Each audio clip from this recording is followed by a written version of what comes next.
ஓம் சாந்தி. Murali date 29/4/2026. காலை முரளி பாம்தாதா மதுபன். இனிமையான குழந்தைகளே, பதீத்த உலகத்திலிருந்து உறவை முறித்து ஒரு தந்தையோடு புத்தியோகத்தை ஈடுபடுத்துங்கள். அப்போது மாயாவிடம் தோல்வி ஏற்படாது. கேள்வி: சக்திசாலி தந்தை உடன் இருக்கும் போதும் யாகத்தில் அநேக தடைகள் ஏற்படுவது ஏன்? காரணம் என்ன? பதில்: இந்த தடைகள் நாடகப்படி வந்தே ஆக வேண்டும்.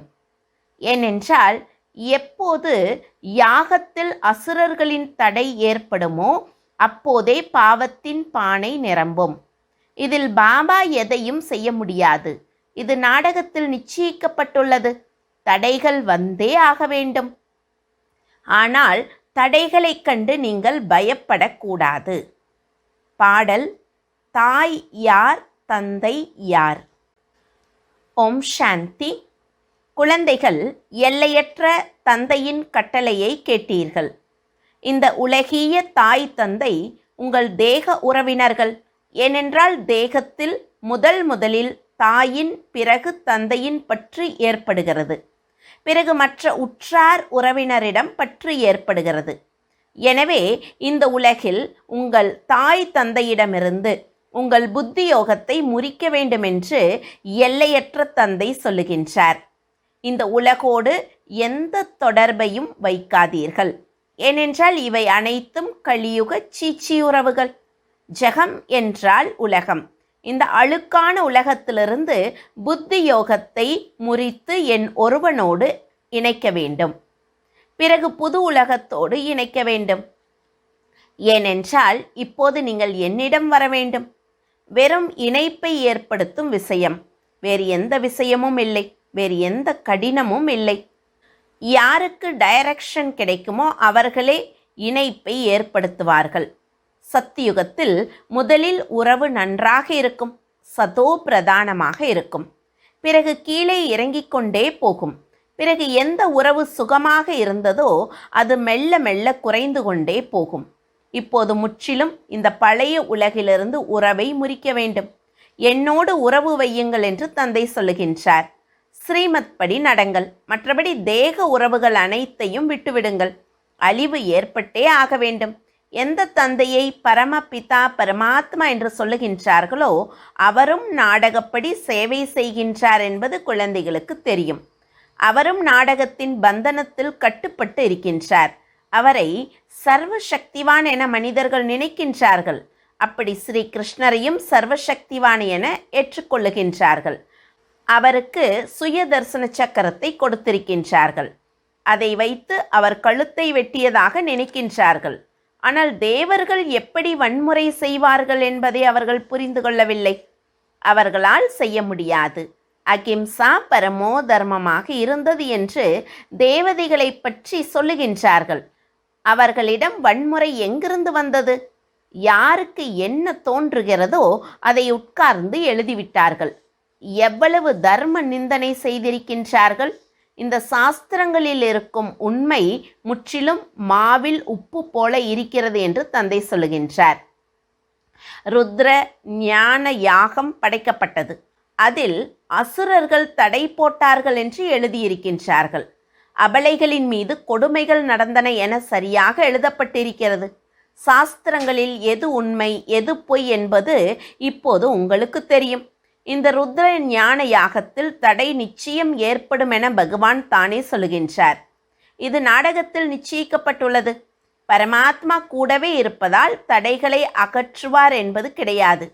இதில் தந்தை என்ன செய்வார்? நாடகத்தில் நடக்க வேண்டி இருக்கிறது. இவர்கள் எல்லோரும் தடை போட வேண்டும். அப்போதே பாவத்தின் பானை நிரம்பும். நாடகத்தில் எது நிச்சயிக்கப்பட்டிருக்கிறதோ அதுவே நடக்க வேண்டும் என்பதை தந்தை புரிய வைக்கின்றார். அசுரர்களின் தடை நிச்சயம் ஏற்படும். நமது ராஜதானி ஸ்தாபனை ஆகிக் கொண்டிருக்கிறது. அரைக்கல்பம் மாயாவின் ராஜ்யத்தில் மனிதர்கள் எவ்வளவு தமோ பிரதான புத்தியுடையவர்களாக தாழ்ந்தவர்களாக மாறுகிறார்கள். பிறகு அவர்களை உயர்ந்தவர்களாக மாற்றுவது தந்தையின் வேலைதானே. தாழ்ந்தவர்களாக மாறுவதற்கு அரைக்கல்பம் பிடிக்கிறது. பிறகு ஒரு நொடியில் தந்தை உயர்ந்தவர்களாக மாற்றுகின்றார்.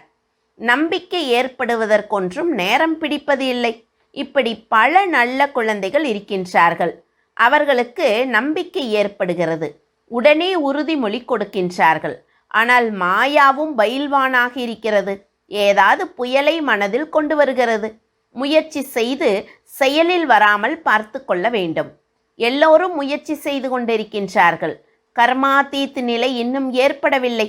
கர்ம இந்திரியங்கள் மூலமாக ஏதாவது கொஞ்சம் நடக்கின்றது. கர்மாதீத் நிலை வரை போவதற்கு இடையில் தடை நிச்சயம் ஏற்படும்.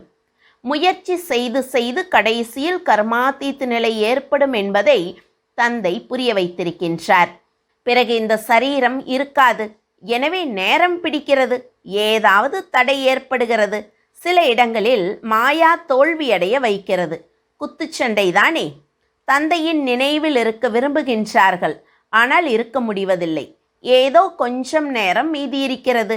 மெல்ல மெல்ல அந்த மனநிலையை தாரணை செய்ய வேண்டும். ஒருவர் பிறந்தவுடனேயே ராஜா ஆவது இல்லை. சிறு குழந்தை மெல்ல மெல்ல பெரியவர் ஆவார். அப்படி இதற்கும் நேரம் பிடிக்கிறது. இப்போது கொஞ்சம் நேரமே மீதி இருக்கிறது. முயற்சியே எல்லாவற்றிற்கும் ஆதாரம். கவனம் கொடுக்க வேண்டும். நாம் எப்படியாவது தந்தையிடமிருந்து நிச்சயம் ஆஸ்தி பெறுவோம். நிச்சயம் மாயாவை எதிர்க்க வேண்டும். அதனால் உறுதிமொழி கொடுக்கின்றீர்கள். மாயாவும் குறைந்தது கிடையாது. மிக சாதாரண உருவிலும் வருகிறது. சக்திசாலியின் முன்னால் பலமோடு வருகிறது. இந்த விஷயங்கள் எந்த சாஸ்திரங்களிலும் இல்லை. குழந்தைகள் உங்களுக்கு இப்போது புரிய வைக்கின்றேன் என்று தந்தை சொல்லுகின்றார். தந்தையிடமிருந்து நீங்கள் சத்கதி பெறுகின்றீர்கள்.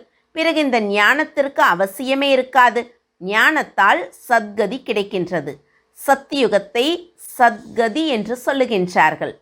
இனிமையிலும் இனிய குழந்தைகளுக்கு லட்சியம் கிடைத்திருக்கின்றது. நாடகப்படி மரம் வளருவதற்கு நேரம் பிடிக்கும் என்பதையும் புரிந்து கொள்கின்றீர்கள். தடைகள் அதிகம் வருகின்றன. மாற வேண்டியிருக்கிறது. சோழியிலிருந்து வைரம் போல ஆக வேண்டியிருக்கிறது. இரவு பகல் வித்தியாசம் இருக்கிறது. தேவி தேவர்களின் கோவில்களை இப்போது வரை கட்டிக்கொண்டே இருக்கின்றார்கள். பிராமணர்கள் நீங்கள் இப்போது கோவில் கட்டுவதில்லை, ஏனென்றால் அது பக்தி மார்க்கம். இப்போது பக்தி மார்க்கம் முடிந்து ஞான மார்க்கம் வர வேண்டும் என்பது உலகத்திற்கு தெரியவில்லை. இது குழந்தைகள் உங்களுக்கு மட்டுமே தெரியும். கலியுகம் இப்போது குழந்தை என்று மனிதர்கள் நினைக்கின்றார்கள். அவர்களுடைய அனைத்திற்கும் ஆதாரமாக இருப்பது சாஸ்திரங்கள். குழந்தைகள் உங்களுக்கு தந்தை அமர்ந்து அனைத்து வேத சாஸ்திரங்களின் ரகசியத்தை புரிய வைக்கின்றார். இதுவரை நீங்கள் என்ன படித்திருக்கின்றீர்களோ அவை அனைத்தையும் மறந்துவிடுங்கள் என்று தந்தை சொல்லுகின்றார். அவற்றால் யாருக்கும் சத்கதி கிடைப்பதில்லை. ஏதோ அற்ப கால சுகம் கிடைத்து வருகின்றது. சதா சுகமே சுகம் கிடைக்கும் என்பது முடியாது. இது அற்ப சுகம். மனிதர்கள் துக்கத்தில் இருக்கின்றார்கள். சத்தியுகத்தில் துக்கத்தின் பெயரடையாளம் இருக்காது என்பது மனிதர்களுக்கு தெரியாது. அவர்கள் அங்கும் அப்படிப்பட்ட விஷயங்கள் இருப்பதாக சொல்லிவிட்டார்கள். அங்கே கிருஷ்ணபுரியில் கம்சன் இருந்தான், இவன் இருந்தான் என பல சொல்லிவிட்டார்கள். ஸ்ரீ கிருஷ்ணர் ஜெயிலில் பிறந்தார் என பல விஷயங்களை எழுதிவிட்டார்கள். இப்போது ஸ்ரீ கிருஷ்ணர் சொர்க்கத்தின் 1ஆம் நம்பர் இளவரசர். அவர் என்ன பாவம் செய்தார்? இவையெல்லாம் கட்டுக்கதைகள். அதையும் இப்போது நீங்கள் புரிந்து கொள்ளுகின்றீர்கள். தந்தை உண்மையை சொல்லுகின்றார். தந்தையே வந்து சத்திய கண்டத்தை ஸ்தாபனை செய்கின்றார். சத்திய கண்டத்தில் எவ்வளவு சுகம் இருந்தது, பொய்க்கண்டத்தில் எவ்வளவு துக்கம் இருக்கிறது. இவை எல்லாவற்றையும் மறந்துவிட்டார்கள். நாம் ஸ்ரீமத் படி சத்திய கண்டத்தை ஸ்தாபனை செய்து அதற்கு அதிபதி ஆவோம் என்பது உங்களுக்கு தெரியும். இப்படி ஸ்ரீமத் படி நடந்தால் நீங்கள் உயர்ந்த பதவி பெற முடியும் என்பதை தந்தை புரிய வைக்கின்றார். நாம் இந்த படிப்பை படித்து சூரிய வம்ச மகாராஜா மகாராணி ஆக வேண்டும் என்பது குழந்தைகளுக்கு தெரியும். உயர்ந்த பதவி பெற வேண்டும் என்றே அனைவரின் உள்ளமும் விரும்புகிறது. அனைவரின் முயற்சியும் நடக்கின்றது. நல்ல உறுதியான பக்தர் சித்திரத்தை கூடவே வைத்திருப்பார். அப்போது அவருக்கு அடிக்கடி நினைவு வரும். திருமூர்த்தி சித்திரத்தை கூடவே வைத்திருங்கள், அப்போது அடிக்கடி நினைவு வரும் என பாபாவும் சொல்லுகின்றார். தந்தையை நினைவு செய்தால் நம் சூரிய வம்ச குலத்திற்கு வருவோம். அறையில் திருமூர்த்தியின் சித்திரத்தை மாட்டி வைத்தால் அடிக்கடி பார்வை அங்கே போகும். தந்தை மூலமாக நாம் இந்த சூரிய வம்ச குலத்திற்கு போவோம் என்ற நினைவு வரும். காலை எழுந்தவுடன் பார்வை அதன் மீது படும். இதுவும் ஒரு முயற்சியே.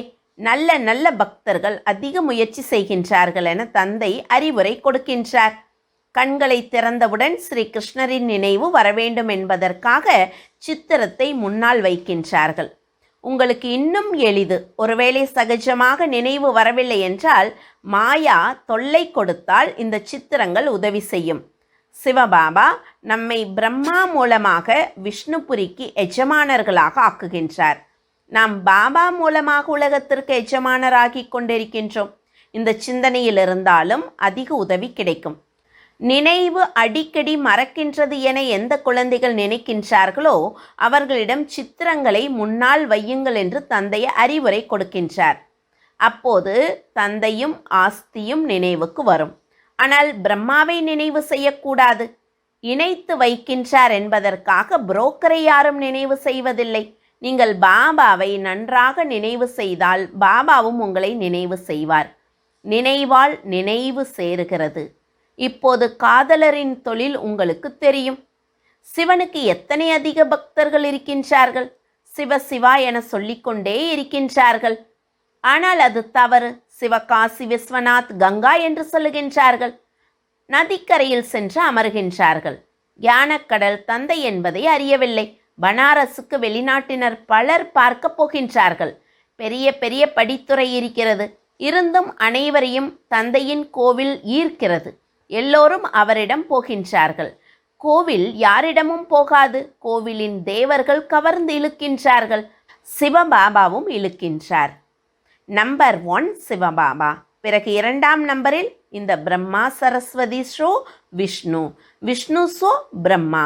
பிரம்மாவிலிருந்து விஷ்ணுபுரியின் தேவதைகள், விஷ்ணுபுரியின் தேவதைகளிலிருந்து பிராமணர்கள். இப்போது இது உங்கள் தொழில். ஹம்சோ தேவர்கள் ஆகிக் கொண்டிருக்கின்றோம். அதனால் பிறருக்கும் வழி சொல்ல வேண்டும். மற்ற எல்லோரும் காட்டிற்கு அழைத்து செல்லுபவர்கள். நீங்கள் காட்டிலிருந்து வெளியே கொண்டு வந்து பூந்தோட்டத்திற்கு அழைத்து செல்லுகின்றீர்கள். சிவபாபா வந்து முட்களை மலர்களாக மாற்றுகின்றார். நீங்களும் இந்த வேலை செய்கின்றீர்கள். இந்த விஷயங்கள் உங்களுக்கே தெரியும். அதாவது உலகத்தில் எல்லாரும் நரகத்துக்கு தான் கூட்டிகிட்டு போகிறாங்க, அதாவது துன்பத்துக்கு தான் கூட்டிகிட்டு போகிறாங்க. பாபா மட்டும்தான் சுகமான சத்தியுகத்துக்கு கூட்டிகிட்டு போகிறார். எல்லா குணங்களும் நிறைஞ்ச மலர் போல ஆக்குவதற்காக பாபா வந்திருக்காரு. நீங்கள் புரிய வைப்பதற்கு இங்கே ராஜா ராணி யாரும் இல்லை. பாண்டவர்களுக்கு 3 அடி நிலம் கூட கிடைக்கவில்லை என்று சொல்லுகின்றார்கள். தந்தை சக்திசாலியாக இருந்ததால் அவர்களுக்கு உலகின் ராஜபாகியத்தை கொடுத்தார். இப்போது அதே பாகத்தை நடிக்கின்றார். தந்தை மறைமுகமாக இருக்கின்றார். ஸ்ரீ கிருஷ்ணருக்கு எந்த தடையும் ஏற்பட முடியாது. இப்போது தந்தை வந்திருக்கின்றார். வந்து தந்தையிடமிருந்து ஆஸ்தி பெற வேண்டும். அதற்கு முயற்சி செய்ய வேண்டும். நாளுக்கு நாள் புது புது பாயிண்ட்டுகள் வந்து கொண்டே இருப்பது பார்வைக்கு தெரிகிறது. கண்காட்சியில் புரிய வைப்பதால் நல்ல பிரபாவம் ஏற்படுகிறது. கண்காட்சியால் நல்ல பிரபாவம் ஏற்படுகிறதா அல்லது ப்ரொஜெக்டரால் ஏற்படுகிறதா என்பதை அறிய புத்தியை வேலை வாங்க வேண்டும். கண்காட்சியில் புரிய வைக்கும்போது முகத்தை பார்த்து புரிய வைக்கலாம். கீதையின் பகவான் பாபா என்பதை புரிந்து கொள்ளுகின்றீர்கள். அதனால் தந்தையிடமிருந்து மீண்டும் ஆஸ்தி பெறுவதற்கு முயற்சி செய்ய வேண்டும்.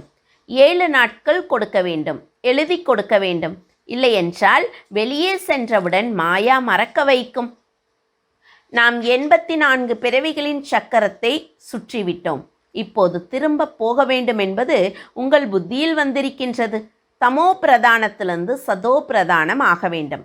இந்த சித்திரங்கள் கூடவே இருக்க வேண்டும். இவை மிக நன்றாக இருக்கின்றன. இந்த லக்ஷ்மி நாராயணர் இந்த ராஜபாகியத்தை எப்போது எப்படி பெற்றார்கள் என்பதை பிர்லா போன்றோருக்கு அறியவில்லை. உங்களுக்கு தெரியும். அதனால் உங்களுக்கு அதிக மகிழ்ச்சி இருக்க வேண்டும். ஏன்னா பிர்லா லக்ஷ்மி நாராயணனுடைய ஆலயத்தை அமைச்சிருக்கார். ஆனால் அவருக்கு லக்ஷ்மி நாராயணனை பற்றியே தெரியாது.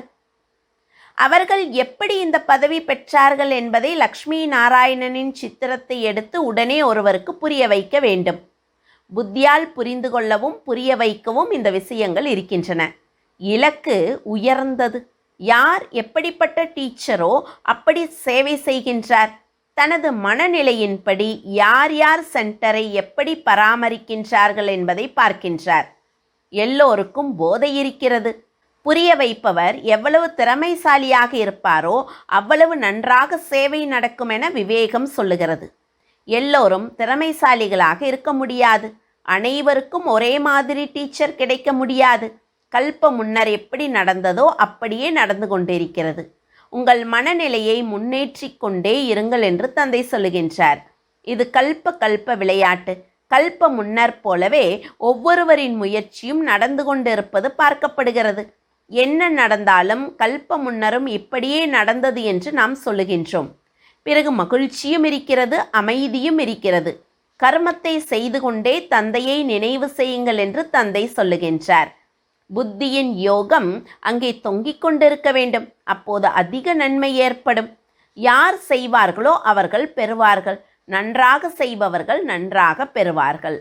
மாயாவின் வழியில் எல்லோரும் கெட்டதையே செய்து வருகின்றார்கள். இப்போது ஸ்ரீமத் கிடைக்கின்றது. நன்மை செய்தால் நன்மை விளையும். ஒவ்வொருவரும் தனக்காக முயற்சி செய்கின்றார்கள். எப்படி செய்வார்களோ அப்படி பெறுவார்கள்.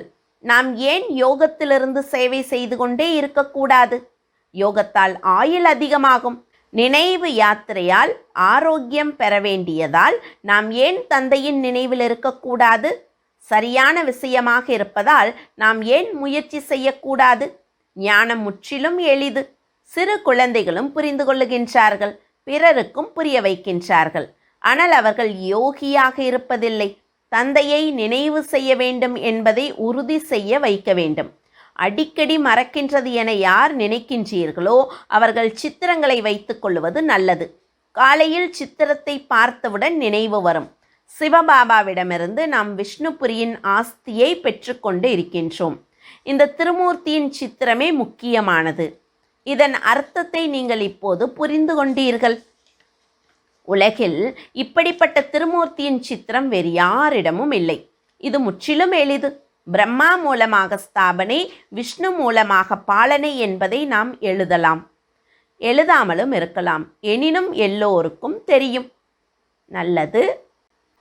இனிமையிலும் இனிமையான காணாமல் போய் கண்டெடுக்கப்பட்ட செல்ல குழந்தைகளுக்கு தாய் தந்தை பாப் தாதாவின் அன்பு நினைவுகள் மற்றும் காலை வணக்கம்.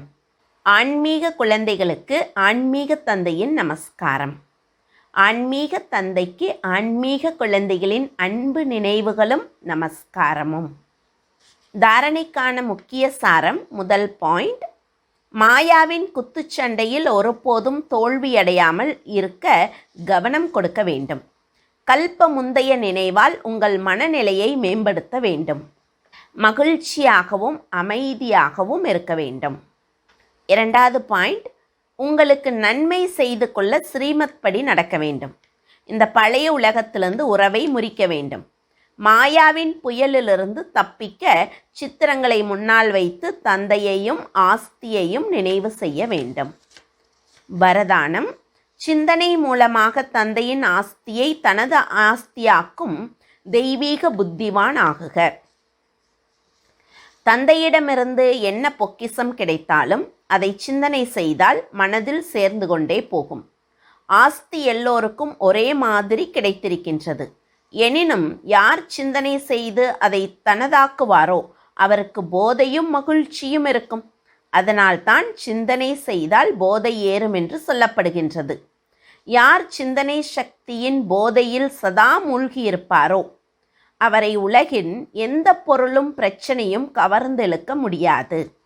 அவருக்கு தெய்வீக புத்தியின் வரம் தானாகவே கிடைக்கும். ஸ்லோகன். மனதின் பிரச்சனையை முடிப்பதற்கு நிர்ணய சக்தியை அதிகமாக்குங்கள். அவ்யக்த சைகை. மகானாவதற்கு இனிமை மற்றும் பணிவின் குணங்களை தாரணை செய்யுங்கள். நாமோ எப்போதும் வளைந்து கொடுத்து கொண்டே இருக்கின்றோம். எனினும் நமக்கு எந்த மரியாதையும் இல்லை. யார் வளைந்து கொடுப்பது இல்லையோ அவர் பொய் பேசுகின்றார், அவருக்கே மரியாதை கிடைக்கின்றது என நினைக்காதீர்கள். அது அற்ப காலத்திற்கு இருக்கிறது. எனினும் நீங்கள் தொலைதூர புத்தி வையுங்கள். இங்கே எத்தனை பேருக்கு முன்னால் வளைந்து கொடுப்பீர்களோ, அதாவது பணிவின் குணத்தை தாரணை செய்வீர்களோ, அந்த அளவு முழு கல்பமும் அனைத்து ஆத்மாக்களும் உங்கள் முன்னால் தலை வணங்குவார்கள். சத்தியுக திரேதாவில் ராஜாவிற்கு மரியாதை கொடுக்க தலையால் அல்லாமல் மனதால் வணங்குவார்கள். துவாபர கலியுகத்தில் தலையால் வணங்குவார்கள். ஓம் சாந்தி.